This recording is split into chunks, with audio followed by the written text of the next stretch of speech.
Hello students. तो चलिए start करते हैं आज का लेसन। तो कल तक हम लोग देखे थे कि कंसोलिडेशन क्या होता है, फिर उसका थोड़ा बहुत टेस्ट भी हम लोग डिस्कस किए थे।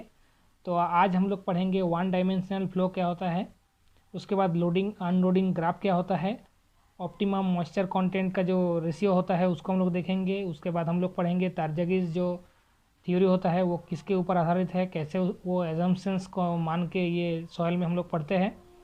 तो और कुछ कुछ टर्म हम लोग इंपॉर्टेंट टर्म देख लेंगे। तो चलिए वीडियो को स्टार्ट करते हैं। वीडियो अच्छा लगे तो लाइक शेयर और सब्सक्राइब बहुत ज़्यादा कीजिए, ठीक है। तो चलिए स्टार्ट करते हैं। तो आज यही वीडियो जो कॉम्पैक्शन है या कंसोलिडेशन चैप्टर है इसका लास्ट पार्ट होगा।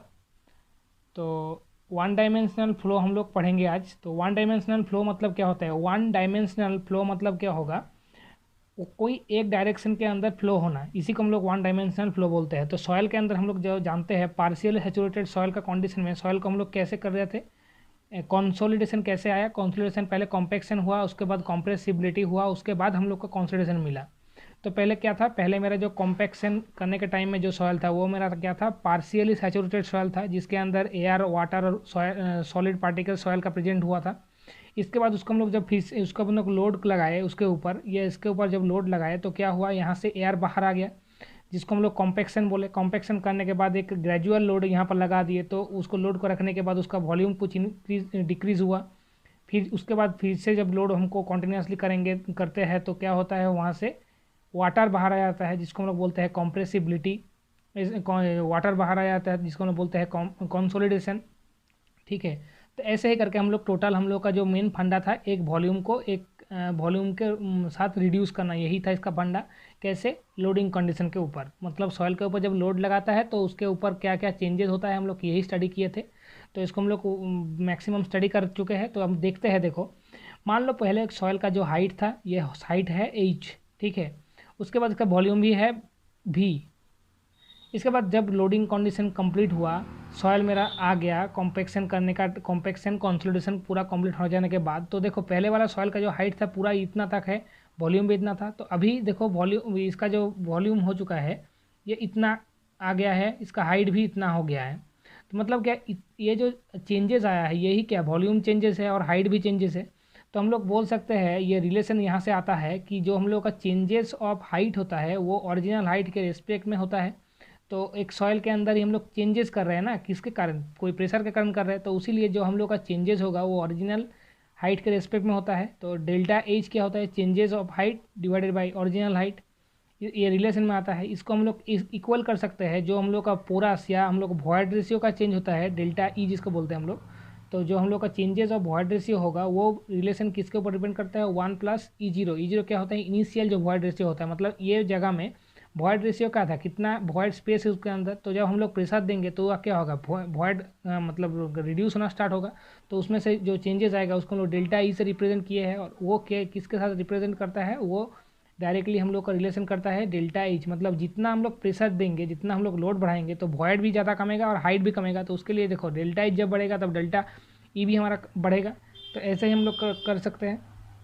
इसके बाद हम लोग क्या देखें, जो वॉल्यूम है टोटल वॉल्यूम भी इसका इंक्रीज मतलब डिक्रीज हुआ। पहले क्या इंक्रीज था, बहुत ज़्यादा वॉल्यूम था, अभी क्या प्रेशर देने के बाद वॉल्यूम कम गया है। तो जो हाइट है, वॉइड रेशियो है और वॉल्यूम है, इसका रिलेशन ये, इसको हम लोग कैसे करके रिप्रेजेंट करते हैं। तो ये एक बात देख लेना, ये एक के ऊपर डिपेंडेबल होता है। तो इसके बाद हम लोग जानते हैं कि वन डायमेंशनल फ्लो कैसे हम लोगों को आया है। तो मान लो वन डायमेंशनल करने के लिए कोई एक कंटेनर या कोई भी हम लोग चीज़ लिए जिसके अंदर पूरा पानी प्रेजेंट है, उसके बाद हम लोग क्या करेंगे, दोनों पोरा स्टोन लगा देंगे। तो पोरा स्टोन यहाँ पर मान लो ये एक पोरा स्टोन है और यहाँ पर एक पोरा स्टोन है। पोरा स्टोन क्या होता है, जिसके अंदर पानी पास कर सकता है, ऐसा कोई स्टोन है, मतलब ऐसा एक स्टोन है जिसके जिसके थ्रू पानी एक जगह से और एक जगह मूवमेंट कर सकता है। तो यहाँ पर एक पोरा स्टोन है, यहाँ पर एक पोरा स्टोन है, और ये दोनों साइड को हम लोग क्या कर दिए, ब्लॉकेज कर दिए। तो यहाँ पर क्या हुआ, जो अंदर में हमारा सॉयल है, अंदर में जो सॉइल है पूरा पूरी मतलब कौन क्या बोल सकते हैं उसको, वो क्या है, पूरा पूरी बोथ साइड से वो घिरा हुआ है। तो ये जो डायरेक्शन में है, ये डायरेक्शन में से सॉइल मतलब निकल नहीं सकता। जब ऊपर में लोड देंगे तो इस साइड से वो निकल नहीं सकता, क्योंकि दोनों साइड से वो मतलब बंधा हुआ है। तो यहाँ पर हम लोग ब्लॉकेज किए हैं, यहाँ पर ब्लॉकेज किए, और अंदर में हम क्या किए, सॉइल को डाले, और दोनों साइड में नीचे में हम लोग पूरा स्टोन को डाले, उसके बाद सॉइल डाले, उसके बाद हम लोग दोनों मतलब दोनों साइड को फिलअप करें, उसके बाद पूरा स्टोन डाले, यहाँ पर सॉइल डाले, फिर उसके बाद हम लोग क्या किए, पूरा स्टोन और भी ऊपर में दिए, उसके बाद ऊपर में प्रेशर देंगे तो क्या होगा, पानी ऊपर जा सकता है पूरा स्टोन के थ्रू और पानी नीचे आ सकता है। ऐसा ही कंडीशन होगा तो पानी का जो फ्लो होगा ये इस साइड में हो सकता है, अदरवाइज हो सकता है ऊपर में जाए, हो सकता है नीचे में आए। तो उसी लिए हम लोग क्या करते हैं, कोई भी मैकेनिज्म यूज़ करके हम लोग क्या कर रहे हैं, सॉइल का जो सॉइल का क्या हो रहा है, सॉइल का जो कंसोलिडेशन हो रहा है सॉइल के अंदर प्रेशर देने के कारण, तो वो क्या कर रहे हैं, वन डायमेंशन में हम लोग करा सकते हैं। तो इसीलिए इसको बोला जाता है वन डायमेंशन कंसोलिडेशन।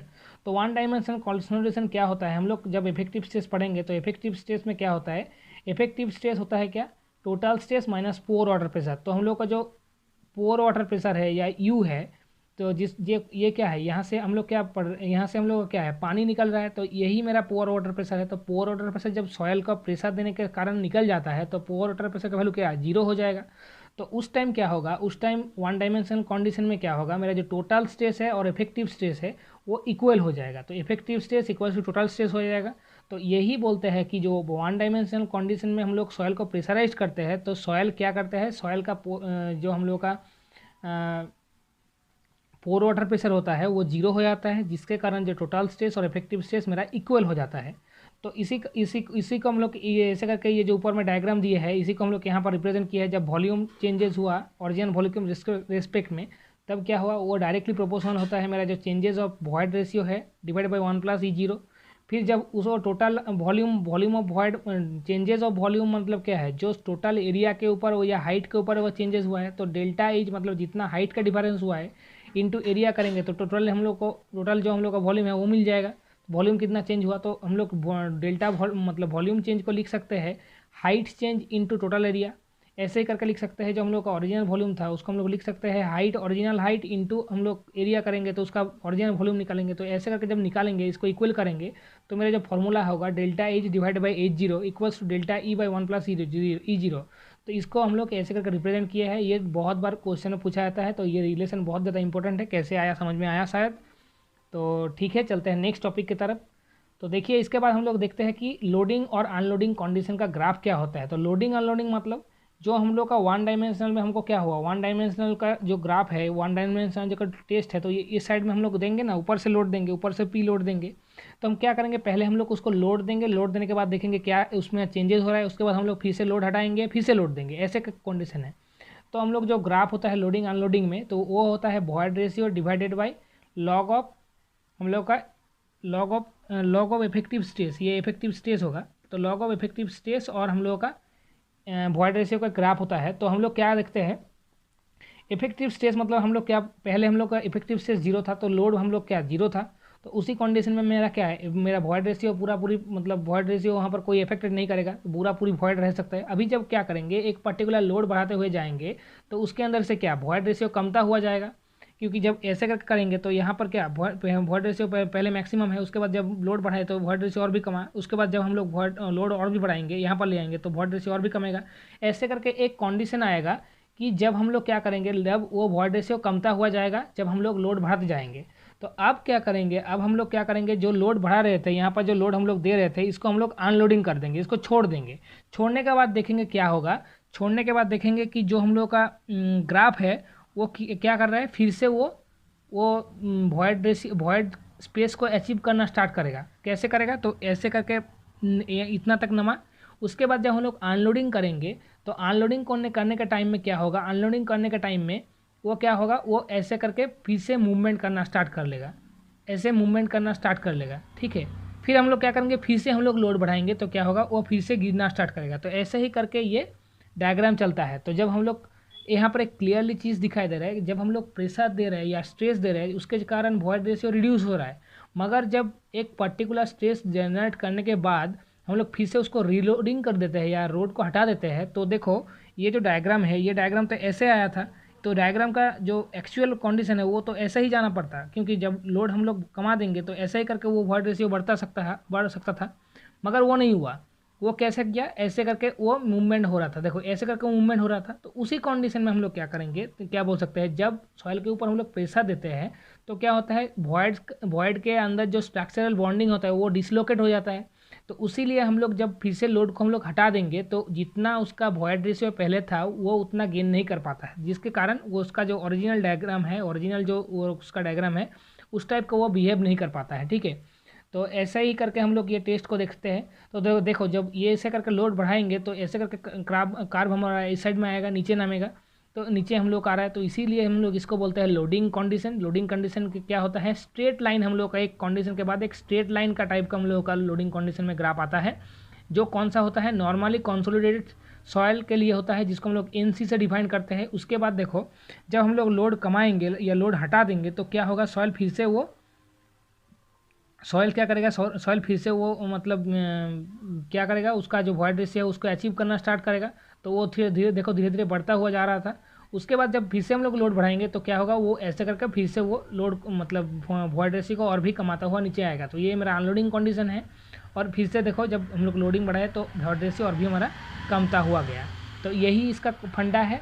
तो ये ऐसे ही हम लोग लोडिंग और अनलोडिंग कर्व हम लोग रिप्रेजेंट करते हैं। तो लोडिंग और अनलोडिंग कर्व के अंदर हम लोग पढ़ते हैं कंप्रेशन इंडेक्स। कंप्रेशन इंडेक्स क्या होता है, changing of void ratio divided by log of जो primary stress divided by secondary stress. तो हम लोग इसको रिप्रेजेंट करते हैं डेल्टा ई से, और लॉग हम लोग लॉग ऑफ स्ट्रेस हम लोग log of sigma divided by log of minus log of sigma होता है। ठीक है, तो इसके बाद हम लोग देखते हैं प्री कंसोलिडेशन सॉइल क्या होता है, प्री कंसोलिडेशन स्टेट भी बोला जाता है इसको।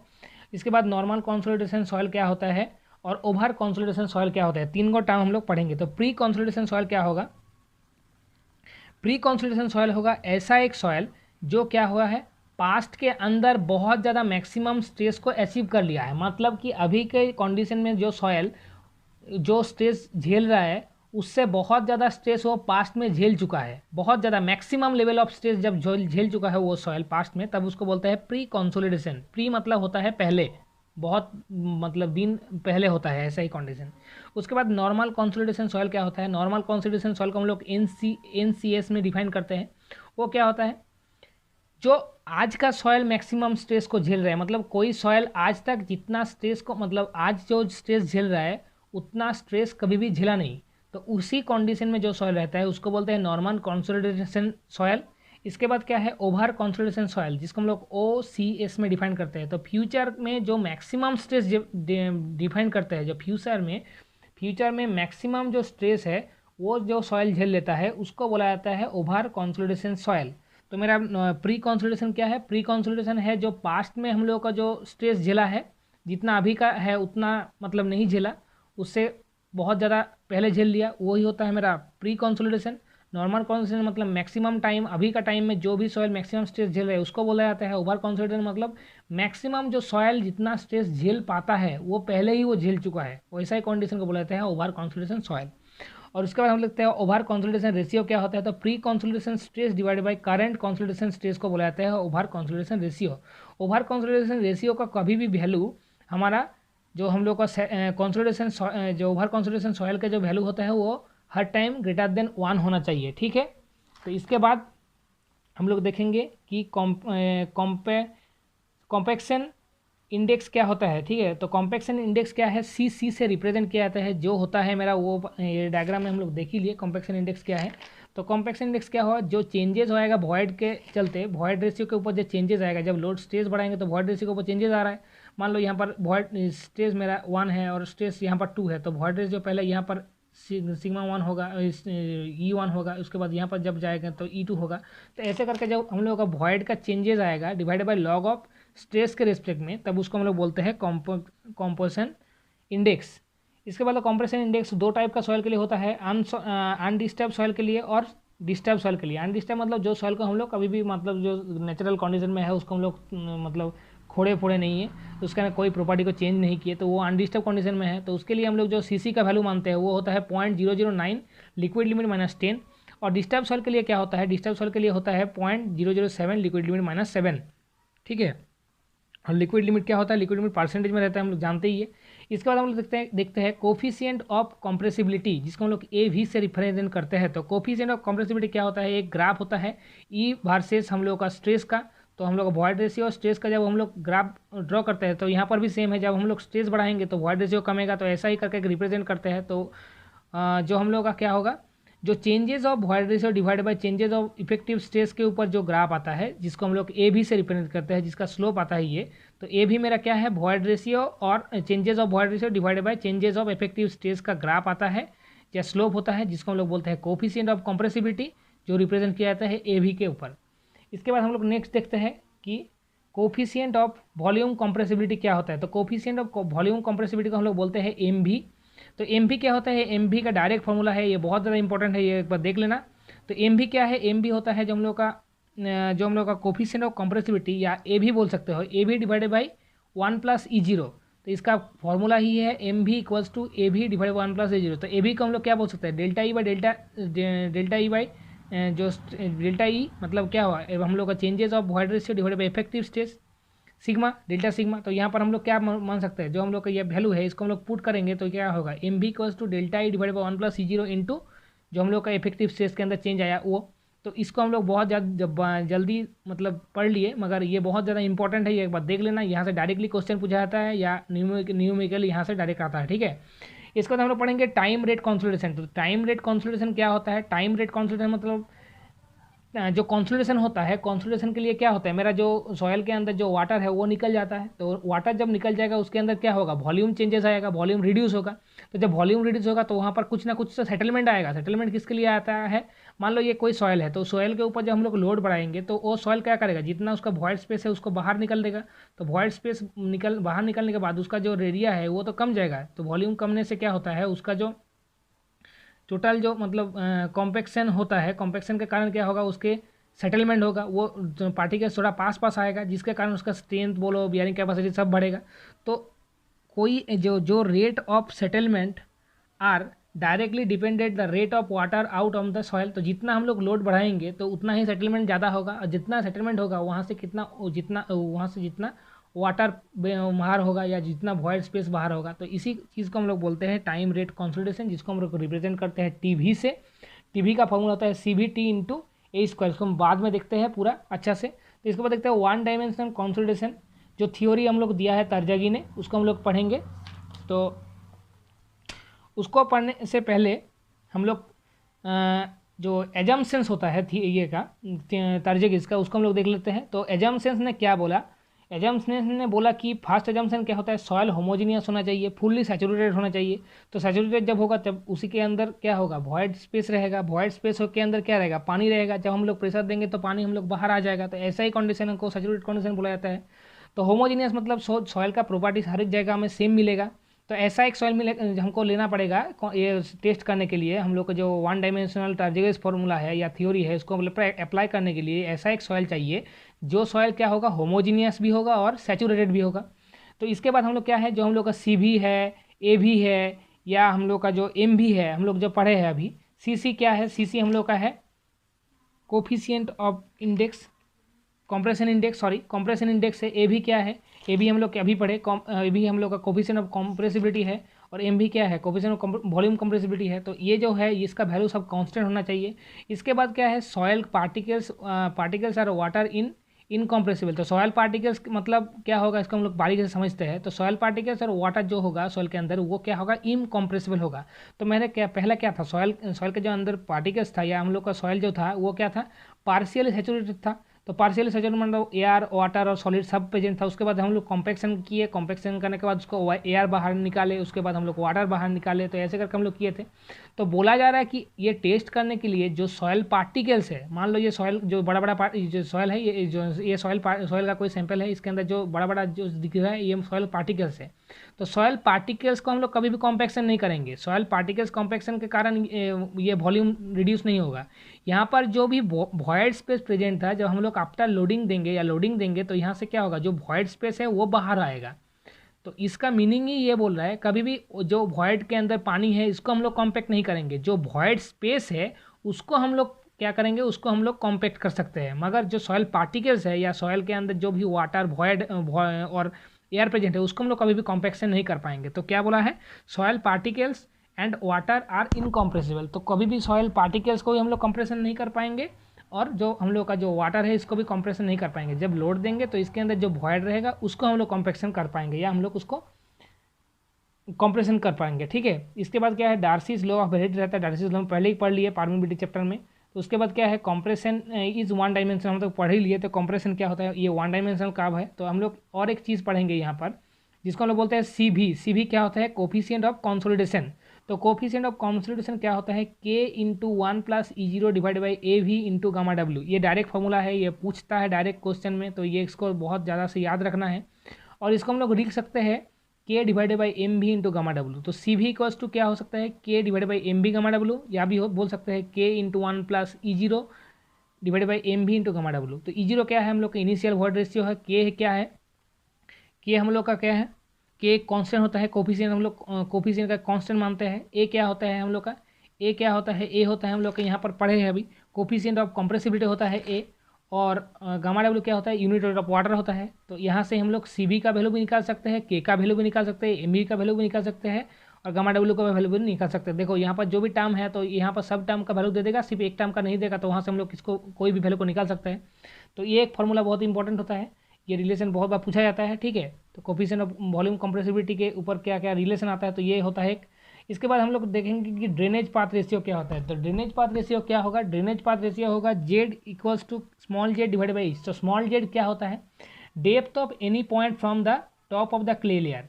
इसके बाद हम लोग क्या देखेंगे, एच क्या होता है, maximum distance of travel for the water molecules. तो ये क्या है, ये होता है ड्रेनेज पाथ रेशियो। तो ड्रेनेज पाथ रेशियो को थोड़ा अच्छा समझता है। तो ड्रेनेज पाथ रेशियो ने क्या बोला, जेड बाई एच है इसका वैल्यू। तो जेड मतलब क्या होगा, जेड मतलब होगा depth of any point of the top of the clay layer. तो मतलब मान लो ये कोई सॉयल पार्टिकल्स है, तो सॉयल पार्टिकल्स के ऊपर बहुत सारा लेयर है, एक टाइप का सॉयल नहीं है। तो क्ले भी है, सैंड भी है, सॉयल भी है, बहुत ज़्यादा सॉयल है। तो मान लेते हैं यहाँ पर सैंडी सॉयल है, यहाँ पर क्लेई सॉयल है। तो क्लेई सॉयल के अंदर कितना डेप्थ है, मान लो डी डेप्थ के अंदर क्लेई सॉयल है। तो जब ये अंदर में या मतलब सेंटर में कोई सॉयल है, या सॉयल को ट्रैवल करना है इस साइड में, सॉयल का जो वाटर है, वाटर को ट्रैवल करना है इस साइड में, तो ये क्या करना पड़ेगा, इसका जो हाफ डिस्टेंस है, डी का हाफ डिस्टेंस को ट्रैवल करना पड़ेगा, क्योंकि ये हाफ पोर्शन में है। उसके बाद सैंड डी पोर्शन को तो इजीली वो क्रॉस कर लेगा। तो इसीलिए इसको क्या कितना डिस्टेंस कवर कर रहा है, ये D by two distance cover कर रहा है। तो यहाँ पर भी देखो अच्छा से हम दिखाइए कि डबल ड्रेनेज होता है, एक होता है सिंगल ड्रेनेज। तो हम लोग को जो स्मॉल एज होता है वो कौन सा होता है, मान लो कोई सॉयल पार्टिकल्स यहाँ पर बीचों बीच खड़ा है। तो सॉयल पार्टिकल्स के अंदर जो वॉइड है, हम लोग जो कॉम्पैक्शन करेंगे, तो यहाँ से एयर वाटर बाहर निकलेगा। तो वाटर मान लो इस साइड से या इस साइड से बाहर आ गया, तो इसको कितना डिस्टेंस ट्रेवल करना पड़ेगा, जो हम लोग का क्ले लेयर है इसका डिस्टेंस मान लो तो डी है। तो जब यहाँ से ये ट्रेवल करके निकालेगा, तो ये जो टोटल डिस्टेंस होगा, ये टोटल कितना, ये डिस्टेंस मेरा डी बाई टू होगा, ये भी डिस्टेंस डी बाई टू होगा। और सैंड पार्टिकल्स के अंदर तो जो इंटरमोलिकुलर कनेक्शंस होता है, अट्रैक्शंस बॉल तो बहुत कम होता है, जिसके कारण यहाँ से इजीली पास कर सकता है। तो इसको कितना क्ले पार्टिकल के अंदर से पास करना पड़ेगा, डी बाई टू। तो जिसके देखो इस साइड में भी डी बाई टू, इस साइड में भी पास करेगा, तो इस साइड में भी डी बाई टू। तो इसीलिए दो साइड में क्या है, दो साइड में सैंड का लेयर है, और उसके अंदर क्या है, उसके अंदर क्ले है। तो कोई भी साइड से सेंटर पॉइंट में कोई पार्टिकल्स प्रेजेंट है, तो उसकी जो पानी है जब पास करेगा, तब उसको D by two distance travel करना पड़ेगा। तो उसीलिए हम लोग बोलते हैं जो जेड होता है, जेड क्या है, यहाँ से ऊपर तक या यहाँ से ऊपर तक ई साइड तक जितना डिस्टेंस वो ट्रैवल कर रहा है, उसी पॉइंट को जेड से रिप्रेजेंट किया जाता है। तो उसको बोलते हैं डेप्थ ऑफ एनी पॉइंट। तो मान लो depth of any point of the top of clay layer. तो क्ले लेयर तक या क्ले लेयर के ऊपर, मतलब मान लो यहाँ पर कोई सॉइल है, तो यहाँ पर जो डिस्टेंस ट्रैवल करेगा, तो ये डी बाई थ्री भी हो सकता है, डी बाई टू भी हो सकता है, वो डिपेंड करता है। हम लोग मान लिया ये सेंटर में है, तो पूरा डिस्टेंस जब डी होगा, तो सेंटर से जब क्ले लेयर के ऊपर तक जाएगा, तो डी बाई टू भी जा सकता है, इस साइड में भी डी बाई टू जा सकता है। तो इसीलिए हम लोग बोलते हैं जब क्ले के ऊपर दो टाइप का सॉइल रहेगा, तो उस टाइम उसको सेंटर में कोई पार्टिकल्स रहेगा, तो उसको डी बाई टू डिस्टेंस उसको ट्रैवल करना पड़ेगा। तो एच का जेड का वैल्यू क्या हो जाएगा, वहाँ पर जेड का वैल्यू हो जाएगा, जेड का वैल्यू मेरा क्या हो जाएगा, सॉरी एच का वैल्यू मेरा क्या हो जाएगा, एच का वैल्यू मेरा क्या हो जाएगा, मैक्सिमम डिस्टेंस ट्रैवल। तो ये एच का वैल्यू क्या हो जाएगा, मेरा एच का वैल्यू हो जाएगा डी बाई टू। और depth of any point of the, ये पार्टिकल्स क्या है, यहाँ पर पूरा पार्टिकल्स कितना है, जो हम लोग का डेप्थ कहीं पर भी डेप्थ मान ले, तो डेप्थ कितना है, डी है। तो जो हम लोग का जेड का वैल्यू है, स्मॉल जेड का वैल्यू कितना है, इस साइड में डी है। और जो हम लोग का डिस्टेंस ट्रैवल करना पड़ रहा है वाटर का, सॉइल का पार्टिकल्स के अंदर से वाटर को, तो उसका कितना है, डी बाई टू है। तो इसको हम लोग जब रिप्रेजेंट करेंगे ड्रेनेज पाथ रेशियो के ऊपर, तो ड्रेनेज पाथ रेशियो क्या होगा, टोटल डिस्टेंस डिवाइडेड बाई कितना सॉइल पार्टिकल्स का जो वाटर है मॉलिक्यूल्स है उसको ट्रैवल करना पड़ रहा है, तो D divided by D by two. इसीलिए हम लोग उसको बोलते हैं डबल ड्रेनेज। इसके बाद सिंगल ड्रेनेज क्या है, सिंगल ड्रेनेज मान लो कोई एक टाइप का सॉइल प्रेजेंट है, तो ये सॉइल को जब ये सॉइल का कोई पार्टिकल्स यहाँ पर रहेगा तो यहाँ से डायरेक्ट पास कर सकता है, यहाँ पर रहेगा तो यहाँ से पास कर सकता है।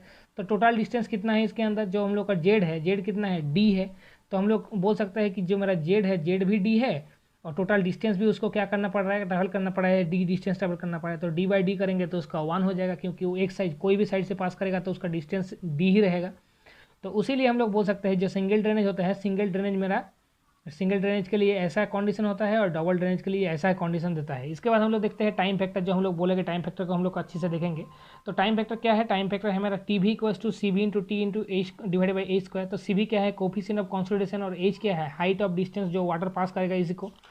तो हम लोग जो पढ़े हैं, क्या पढ़े, डिग्री ऑफ कंसोलिडेशन जब का वैल्यू, डिग्री ऑफ कंसोलिडेशन का वैल्यू दिया रहता है, तो डिग्री ऑफ कंसोलिडेशन का वैल्यू मान लो मेरा लेस देन 60% है, तो उस टाइम टी भी या टाइम फैक्टर हम लोग डायरेक्टली पुट कर सकते हैं π/4 into D square. D square का जो वैल्यू होगा, ये वैल्यू फ्रिक्शन में होगा, मतलब 1/2 या ऐसे करके फ्रिक्शन में सकता है, 5/4 या 3/4 ऐसे फ्रिक्शन में रह सकता है, या पॉइंट में रह सकता है, ऐसे करके रह सकता है।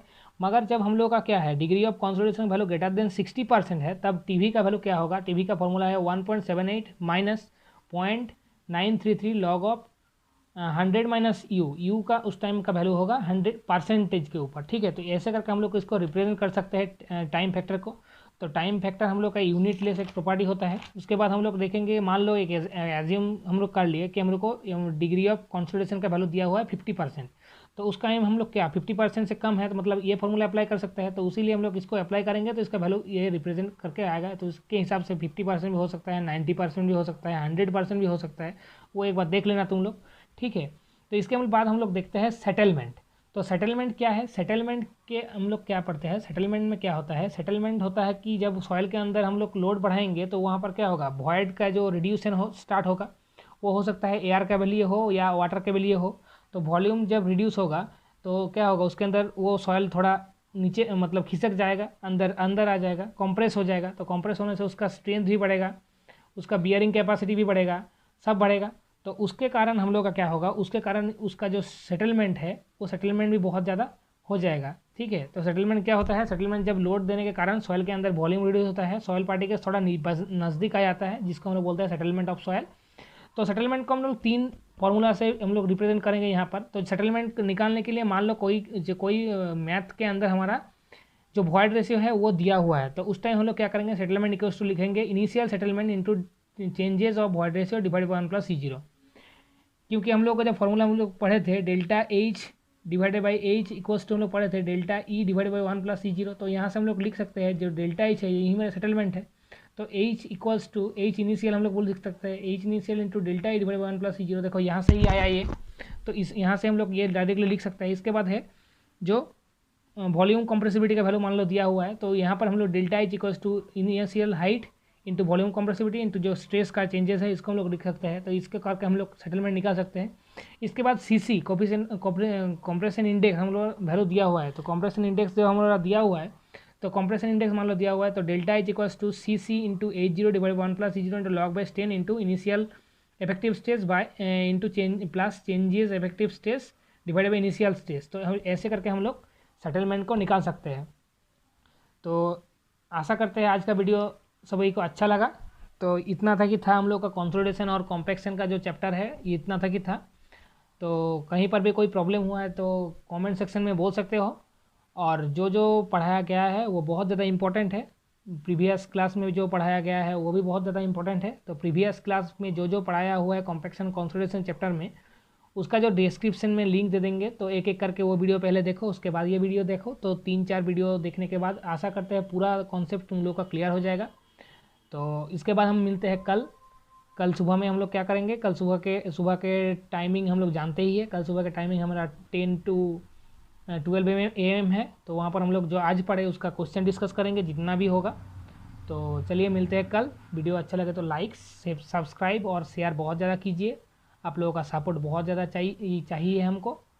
तो आशा करते हैं सभी को अच्छा लगेगा। और पूरा वीडियो को देखिए, उसके बाद कमेंट करिए कि सर यहाँ पर प्रॉब्लम हुआ है या ये और भी कंटेंट आप लोगों को चाहिए, तो हम ट्राई करेंगे उसको भी देने के लिए। तो चलिए मिलते हैं कल। Thank you.